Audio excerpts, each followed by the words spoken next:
Thank you, Anatoly, for taking the time and joining me on the show today. I really appreciate it and have been looking forward to this conversation, to put it mildly, for a while.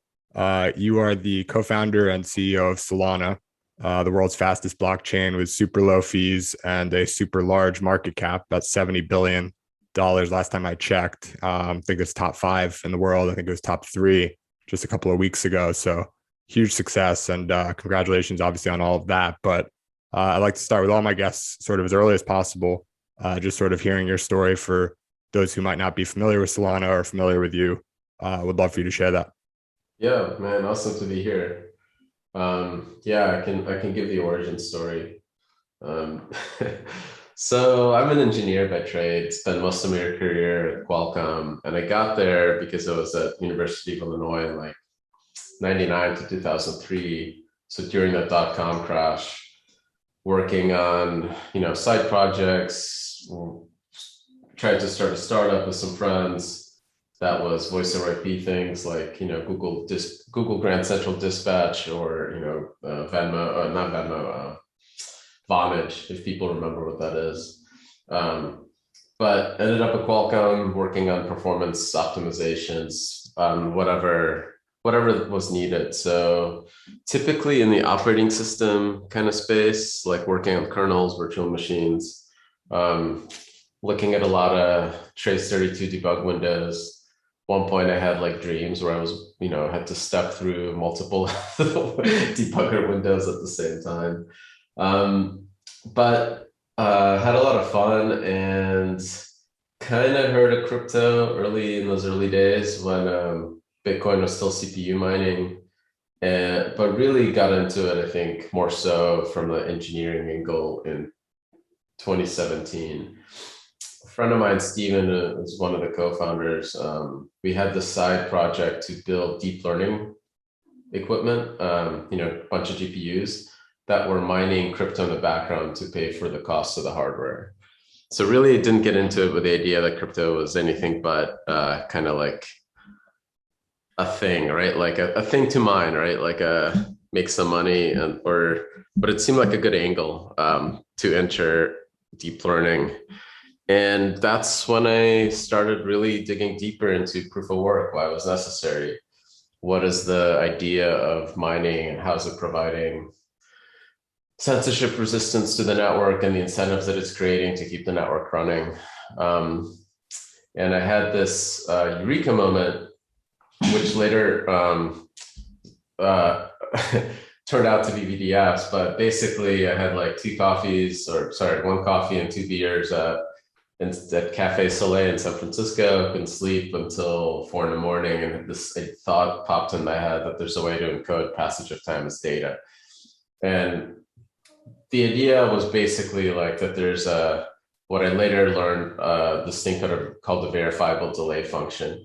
And it really blew my mind because Einstein's equations, right, work forwards and backwards in time. There's no mathematical definition for time. And it can really Google anything on the internet. There were some folks working on our Salox and things like that. But only later when I, talked to Zaki, he was like, oh yeah, this is a VDF. Go talk to Dan Bonet. Which is pretty funny because I think if I would have Googled it and found Dan Bonet at that moment, I probably wouldn't have ended up starting Solana. Yeah, it's interesting. I think a lot of people, if they knew that their idea existed when they came up with it, they might not have pursued it. But I go by a rule of thumb that if you haven't heard of it, it doesn't matter if it exists. You can do something bigger and better with it, maybe. I've heard Yeah, you on a couple of podcasts now talk about this eureka moment, and I got to get to the bottom of whether it was two coffees and a beer or two beers and a coffee, because people are out there trying to make the next Solana, and I've heard it both ways now. I But mean, I'm down with people experimenting to see which one is a higher success rate. it's one or the other. It's coffee and beer. And it's a very simple recipe, and you Yeah. can go create your $70 billion blockchain. It's that simple. But okay, so you talked about early career at Qualcomm. I think it's interesting. Like a lot of the team you brought with you over from Qualcomm to build Solana, and Mm. I've heard you talk about Qualcomm's culture as being like pretty unique. You guys built things like super fast. but it was kind of like a chill environment being in San Diego. How is that culture, has it, I guess, or how has it translated to Solana? And how might that be like sort of different from, Bitcoin founding culture, Ethereum, et cetera? Just given that sort of the people behind the protocol, I think makes a pretty big difference in like where it's going. Um, so that was actually the real innovation. Okay. So when I like just started talking to folks like, hey, I think crypto is interesting and it seems like a new OS. The feedback that I got in crypto, like VCs, was that what you have from your experience and what you're bringing is basically the experience and the team that you can put together. That the folks coming into at that moment in time that were interested in like doing this were just kind of a next generation of builders that crypto didn't have at the time, that we were just way more experienced with deep background that was very relevant. And that was the unique thing. And what I looked at the kind of smart contract systems, I immediately thought that this is going to be an operating system, a unique one. And where I have an edge from Qualcomm was that there's only one of these, right? There's only one world computer. There's only one instance of Solana. And that becomes a very constrained environment. Resources are very expensive. And that is an embedded system that's trying to blood, sweat, and tears find that perfect trade-off between power and die area and performance that the folks at Qualcomm, spent a decade working on. And it's kind of like it's like a impossible problem. You come into it with the idea that you're never going to get this right. It's never going to be perfect, and you're just going to eat glass to like get that extra 5% optimization here and another 5% there, and just keep at it. Because when there is so much, when it's that tight, right? When constraints are that close, a little bit is a lot. And so I imagine sort of this slow but consistent iteration is like a big part of your guys' plan. I know it's sort of depending Yeah. on the improvement of hardware over time. Can you talk about like sort of that iterative approach and how you guys are going about it? Yeah, we never had a big rewrite, not planning on it.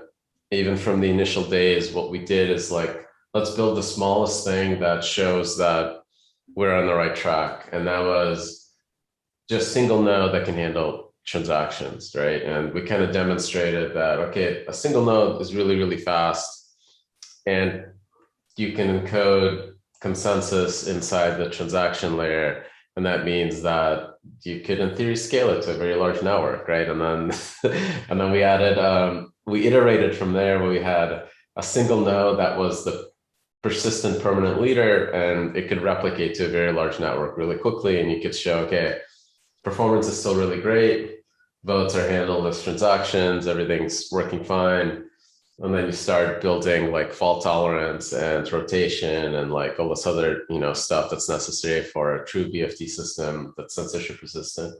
And each one of those improvements was a baby step.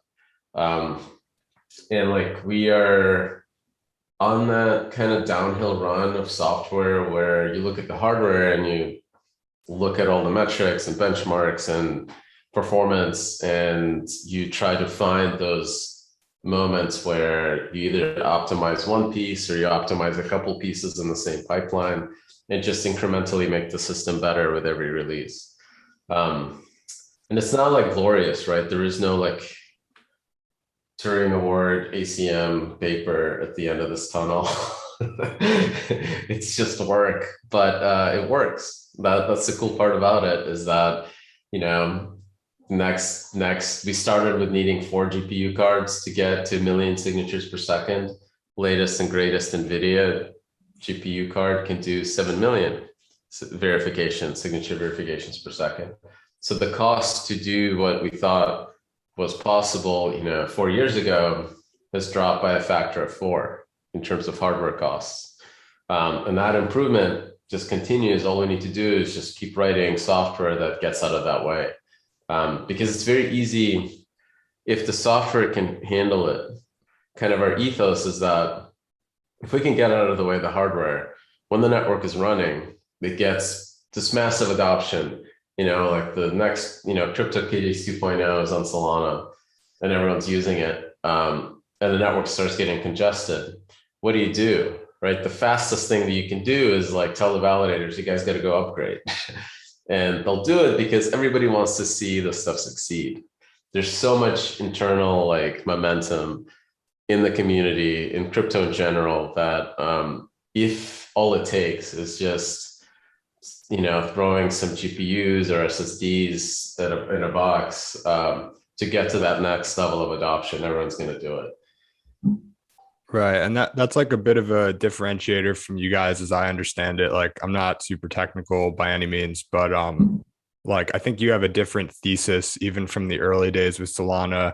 You were asking like the validators, basically like the volunteers in your system to do quite a lot, basically like on the grounds that, you weren't trying to make it like as easy as possible for everyone. You were trying to make it super compelling so that you could get a handful of people or couple dozen people to do sort of like whatever needed to be done to get involved.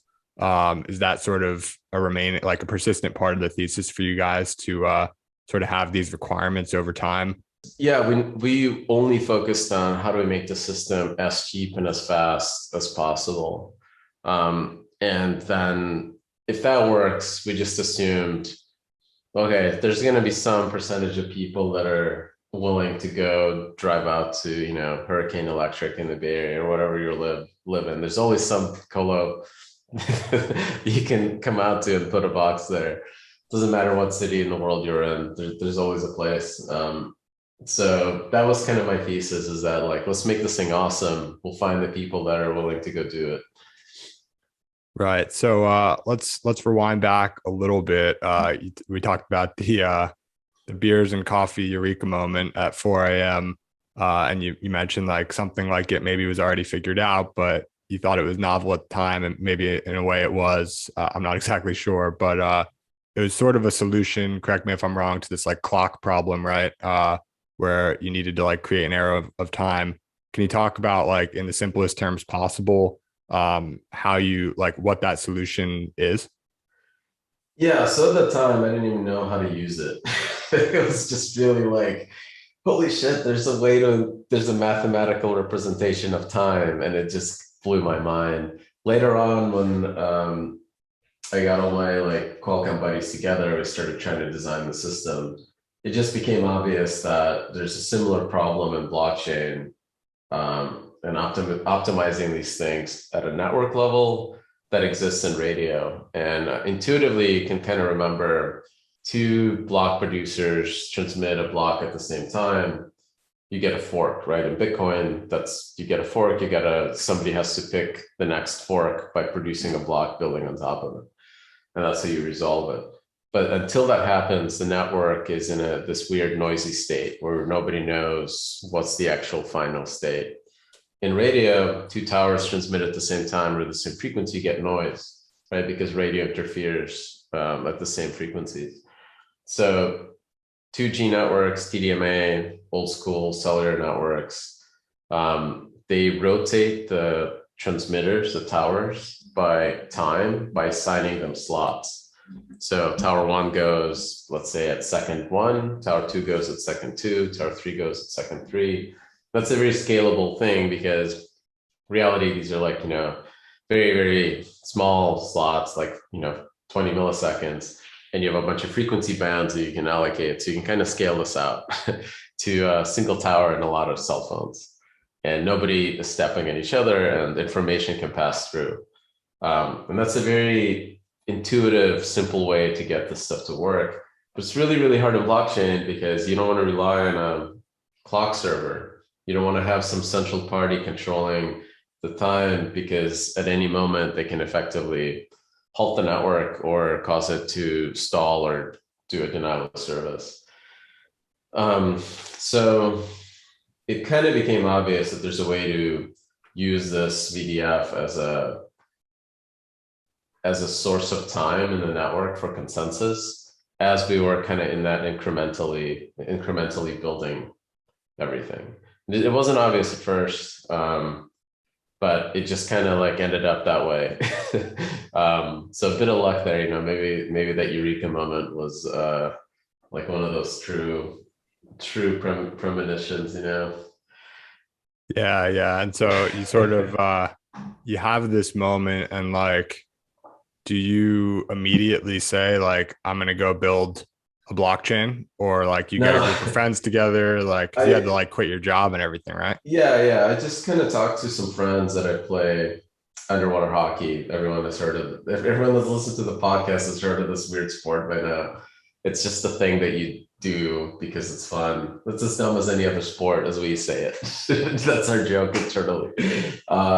But you wear fins and a snorkel and you dive up and down. But there's like a group of people in SF in the Bay Area that play it, and that's a group that I've been playing with for over 15 years basically. And some of them play, some of them are VCs, and I just kind of mentioned it. Hey, crypto's really hot. I was thinking of doing something there. I think operating system. This could be like an operating system play. And the advice that I got was that just go for it. Like the skills that you're bringing are so important and such a huge differentiator that basically like they're like, oh, we'll back you no matter what. It doesn't matter what you do. And that was like the first handshake 25K check commitment. And at that time, since I'd never raised before, it was such a large amount of money that I was like, holy shit, I'm gonna have to do it. This is enough for me to like pay rent for the next 6 months. So there's no reason not to. Had I known how much work this is going to be.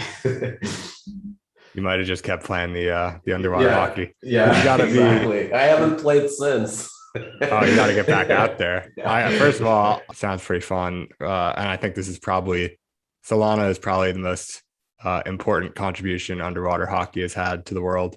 Other than a Yeah. lot of old guys maybe having some fun, Yeah.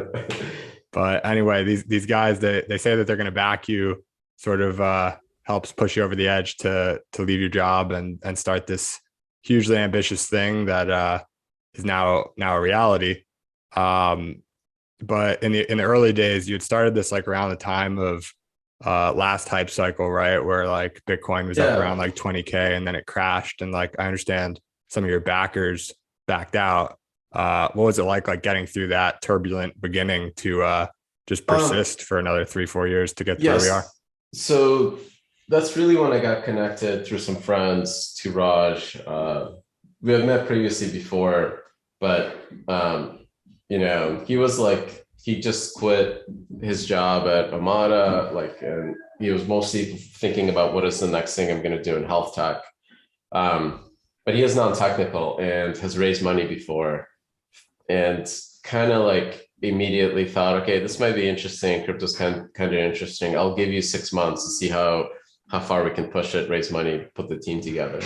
Um, and it was such a turbulent time that I don't know. I think that's what hooked me and everyone else. That how crazy things can go up and then come down is both like exhilarating. That experience, I think, was probably pretty lucky for anybody raising funding in Silicon Valley, uh, because how kind of like exciting crypto is to people. Um, and even though like a bunch of funds came in, then came out as ETH dropped by like 80%, it wasn't like crazy hard for us to raise what we needed. What was interesting is that like we never raised kind of our competitors at the time, and this is what really scared me. Like folks like Hashgraph, Algorand, they're raising like $100 million, insane amounts of money, and it felt like they have a war chest. That's what those things were called. Like they're gonna they're gonna out engineer us, right? Because of the amount of money they raised. And I myself as an engineer, like I was like myself as a CEO, I was worried about it. Myself as an engineer, it was never the biggest team that succeeded anywhere in my career. It was always like the three guys that were like really smart and innovative and just worked their ass off on the right things. So I kind of knew that we had the best team and we're gonna build it perfect and like it's gonna be awesome. But like it's still scary, right? Like in comparison, right? All the total raises we had up until launch was I think like 22 million bucks. We never had more than 20 months of runway, really at any moment in time. Was that something that was like intentional, or it was just sort of tough over No, the I mean last like 3 years? it was I would have definitely raised more, but we just never had the opportunity, and that probably saved us because it forced us to be extremely disciplined about how we build and what we build. We never tried to build EVM support because I didn't think it was going to make the product like the chain faster. And the core innovation that we had was that this is going to be the fastest, cheapest network in the world. So even if there is this idea that there's all the current devs at the time are EVM devs, I was like, okay, but if we bolt on EVM, it's then indistinguishable from all the other EVM chains. Because right, like then we killed our own innovation. So I was always like, had we had infinite amount of money, maybe we would have built both, but I think that would have kind of killed us, right? Like you lose focus, you don't prioritize the core key thing that makes your product special. Um, so if anybody's listening that's a founder, I wouldn't worry about your competitors more money. I would worry about your focus. Like how focused are you on the core thing that is, like think of it as value against replacement. Like if this is the one thing that you replace and like the product is no longer valuable, what is that core value piece? Yeah, it's interesting. It sort of reminds me of like some principles from Bezos starting Amazon with just like the relentless customer obsession focus. I think your guys' equivalent is what I've heard like you describe as like the North Star being just to optimize everything about the system that doesn't sacrifice performance, and sort of Yeah. that relentless focus on being the fastest and lowest transaction cost. And even if that means going against the grain and in that case not doing any VM, is there other trade-offs that you guys have had to make that were sort of hard to swallow over the course of the evolution, sort of in pursuit of that North Star? Well, like our validators, we told them you're gonna have to go to like a co-location and build your own boxes and stuff. And so many people are like, it's too hard. I don't want to do it. These other guys are allowing me to like, click a button on Heroku and launch a validator. I'm like, okay, that's not going to work. You make it easy, right? Then you're sacrificing all the stuff that makes this thing special. And like we had to find our people, and we launched with like 40 of them, and now there's like 2,000 nodes in the network or something like that. But in those early days it was hard to find them, but pretty cool that we did. Like it was pretty cool to find like that small group, um, and that's better, right? Like when you start building something from that like really early days with a small group, you build the camaraderie and like that knowledge base, and kind of you kind of get your team, right?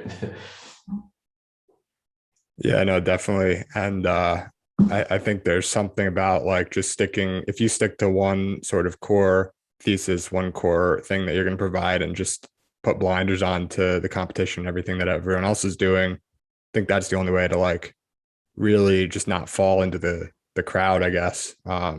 It sounds like, and you guys obviously now being one of the top ones out there, have certainly done that. How has how has Solana, like how it exists today, and maybe the answer is like it hasn't, but I'm curious how it's changed from when you were initially going around like raising seed money, you were calling it the blockchain with NASDAQ speed. First of all, actually, if you could just sort of introduce why you were calling it that and like what the metaphor is, and Yeah, how it might have adapted since then. this oh man, like it was this crazy idea that I thought, censorship resistance, what's the point of it? It's really information symmetry, like how quickly can you propagate data around the world. And with Bitcoin, that idea of censorship resistance is over very long periods of time. And it's really cool that that works, that I can effectively have this guarantee that maybe if not today, but within 2 weeks, I'll be able to spend my Bitcoin. And that's a very important guarantee. That's what gives it value. That eventually the network is going to figure out what the right fork is and like push my transaction through. Because there's some honest block producer out there. But what I thought was interesting is like the other side of it. Well, like what if you could make censorship resistant, give you guarantees at those physical limits of speed of light? And again, because optimization, Qualcomm, this is my jam. And I was like, okay, I know that I'm uniquely positioned to make this work. What is it good for? And the one thing that I had this hobby that always frustrated me was trading and getting access to data. CME, NASDAQ, all those guys, they charge millions of dollars for you to see what actually happens in that exchange. And they also, even if they charge that much, they don't give it to everybody. You have to be like special.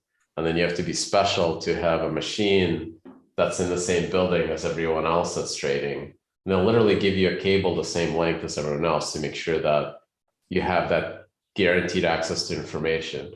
So if you're inside that building in the club, you have censorship resistance, real-time censorship resistance. You get access to the exchange, it's guaranteed. When you submit a trade, it goes through. But if you're outside of that box, you're nobody cares, right? You don't have access to anything. So I thought that we could build and engineer a system based on BFT and all the stuff that we know about high performance, low latency computing from Qualcomm that could be competitive at that level. Because if we can make it really, really fast, like at the limit, then information that's passing through Solana, the state transitions, those transactions, they propagate at the speed of light through fiber. And that's as fast as news travels. And if you're a trader, that's really all you honestly care about.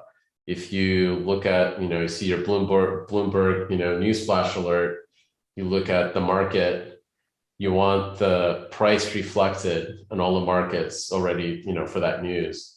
So if you look at market New York Stock Exchange for that news wire, and you look at one like Serum running on top of Solana, that price is already reflected. There's no arbitrage between the two. And therefore, in theory, Solana could be as good of a price discovery engine as NASDAQ, but it's open and free. Anybody can grab some hardware, put up a box, and now they're as good they have that, like they're in the club, So that was really like kind of an idea, to get us to give us vision. But really rapidly became obvious that finance is what blockchains are good at. They're good at markets. They're good at open finance. They're good at running marketplaces. And this might be that, the golden use case, the most important use case in crypto. Yeah, it's interesting because Bitcoin, like people say Bitcoin is money. People argue about like whether or not Ethereum is money. I haven't really heard this about Solana, but when I've heard you describe it in the past, you talk about ambition of basically creating the world's largest, most censorship resistant, fastest, cheapest communications platform. Correct me if I'm wrong on any of that. But Exactly. why do you take this like different angle? Like what's the difference?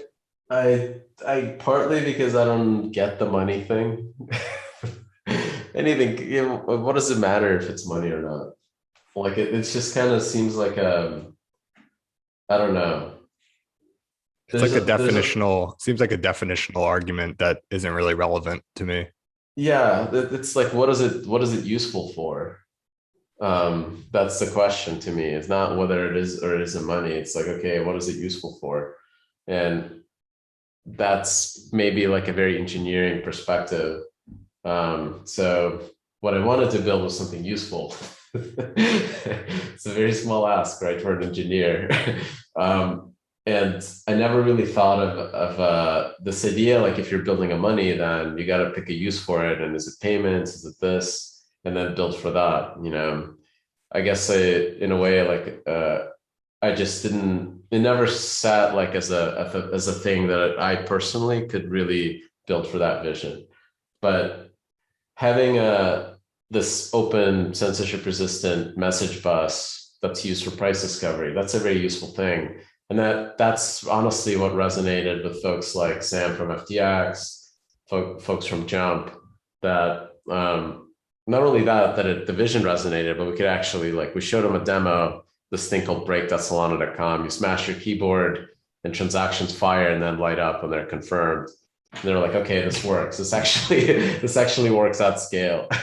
I think, you mentioned like engineers just want to be useful. I think, or want to make something that's useful. I think everyone has this sort of deep desire, or maybe not everyone, but a lot of people have this like deep desire to be useful. And engineers have this like different twist on it where they know that they can build things and they just hope to build things that are useful.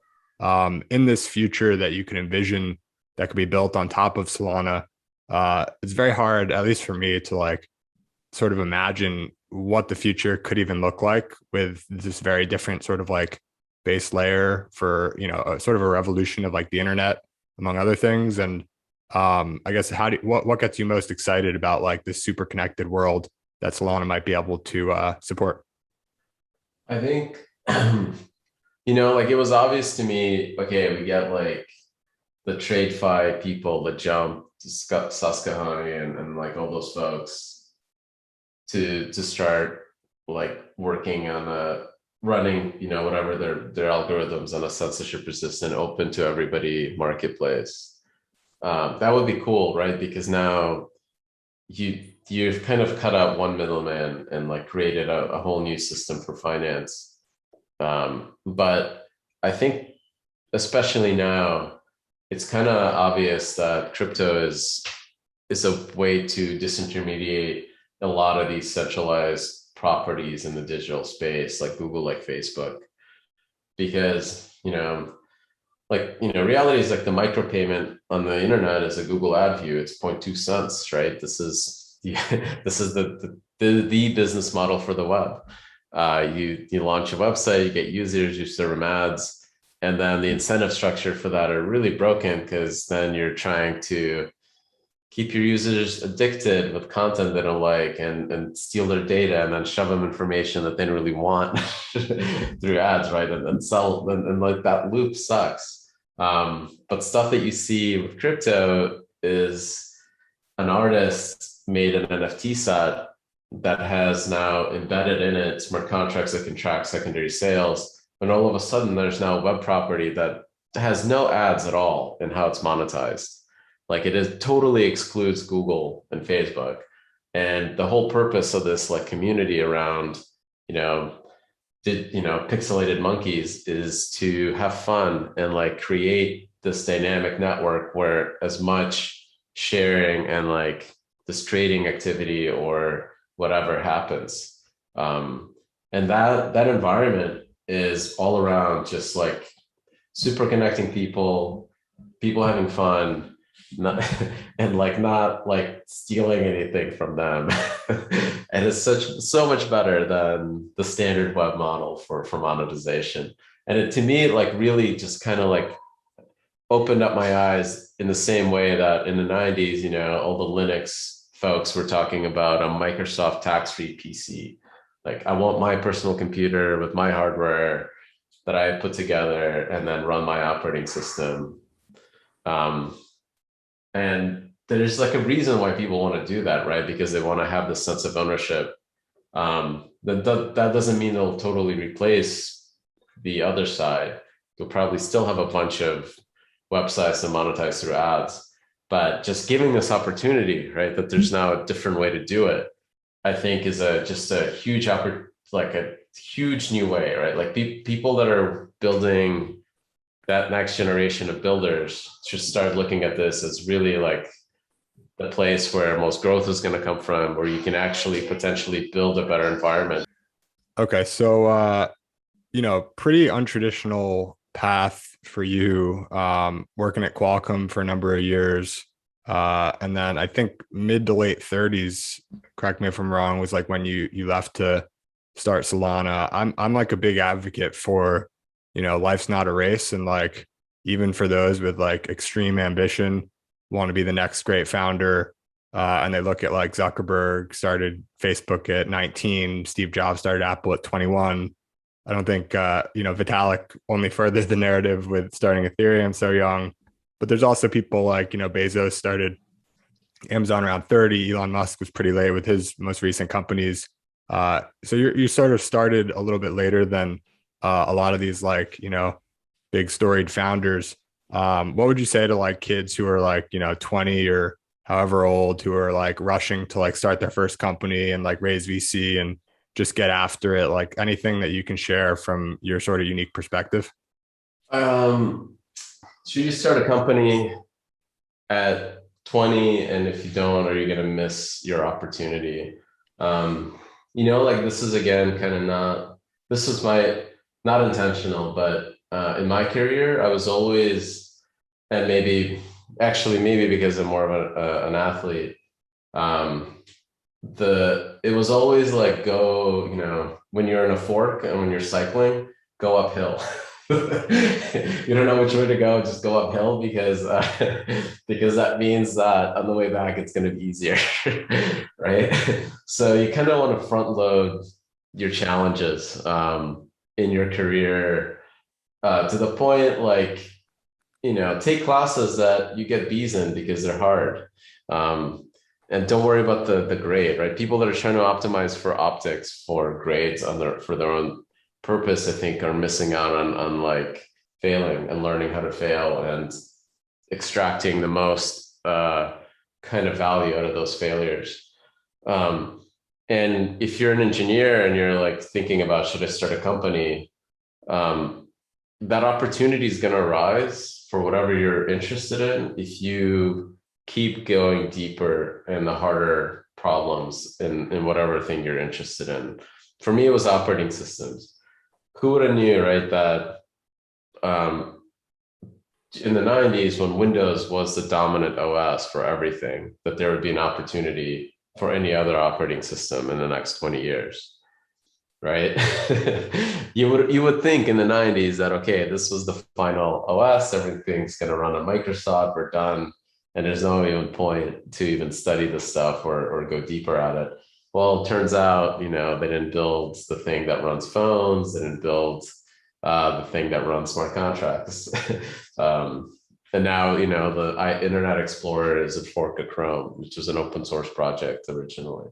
So whatever you think is like the true thing today, if you're interested in it, just keep going deeper. And it may align that there is this, the market or whatever, you have some deep innovation from the technical depth that's worthwhile pursuing as its own thing. Big companies are really slow because they're protecting revenues, right? They found a business model, they have salespeople, they need to basically focus and guard that business model and grow it. So it's really hard for them to innovate. There's no way Google could build ad-free web stack that's NFT powered. It's just not in their DNA. Even if they have all the smartest engineers that could do it outside of Google, they can't do it inside Google. It's just no chance. So yeah, I wouldn't worry so much about the timing of age of when to start a company, but like always in that fork, try to go uphill, see what you can learn. Yeah, I think that's a great perspective, and biking uphill is a pretty cool metaphor, an easy one to keep in mind. Last question here. We've talked a bit about Solana and where it's come from and where it is. But for the next, so last 3 or 4 years sort of came from nothing to where it is now. Next 3 or 4 years, what are your like wildest ambitions for what you might see in the Solana universe? Um, I really don't want like the metaverse to succeed in the centralized space. I don't want that to be the first metaverse that people experience. I think it's a cool concept. I'm a huge sci-fi nerd. I think the thing that we're empowering people is not like the blockchain, it's the cryptography. Having people that have that are not super technical but can use a browser, they understand what a link is, but they don't understand HTTP or the internet or the OSI layer 7 stack. Well, I want that level of adoption for cryptography where they know that there's some magic words that create these signatures that do stuff in this shared state that we all have. And that happening outside of big centralized systems is what I think could bring the metaverse into existence, where it's not just like, a horrible Zoom dystopia just with VR. Uh, it could be entertaining and fun and like funny, and that part of it is really what I want to see, like one without and this like negative loops that we see right now on the web. If we can do that, I think that would be amazing. Yeah, the Zoom dystopia is pretty scary. I hope we don't end Yeah. up in any place that resembles anything like that. But all right, cool. Well, I know we're coming up on time, but really appreciate it, Anatoly.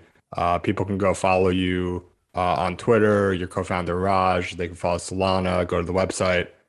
Anywhere else you want to point people before we wrap up? And just again, thank you very much for coming on and spending the time. And I know you had a couple of distractions during the way, so appreciate you staying on and making it happen. Thank you, man. Yeah, follow us on Twitter, go to solana.com. If you're an engineer, there's always a hackathon right around the corner.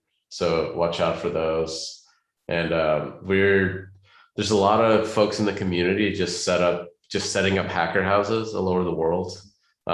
Chicago, I think one in Miami now, SF, Lisbon, just people that want to, sleep on the floor and kind of share the pain and like build stuff. So if that's your thing, you can find it. Find your tribe and go have some fun.